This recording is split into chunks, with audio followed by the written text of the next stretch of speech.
Pemirsa, Otoritas Jasa Keuangan OJK rajak nyokong penincapan literasi miwa inklusi keuangan melarapan mendalang peraturan Otoritas Jasa Keuangan POJK nomor 3 tahun 2023 tentang peningkatan literasi dan inklusi keuangan di sektor jasa keuangan bagi konsumen dan masyarakat.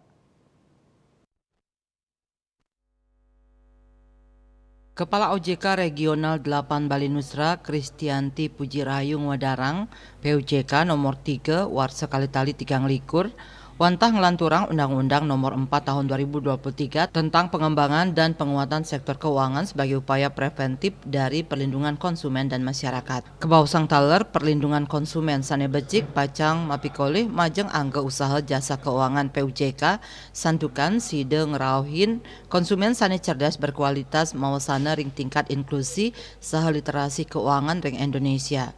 Mejanten pemargi ucap sidanes kuentenan kasus-kasus pengaduan konsumen sane sida mawasana ring tingkat kepercayaan masyarakat majang industri. Manut dane POJK puniki taler nyinayang inovasi saking OJK ring sajroning nincapang inklusi saha literasi pamekas nyane majang pariwanani melarapan ngicenin pangruhan indik keuangan mandiri ngelintangin learning management system LMS.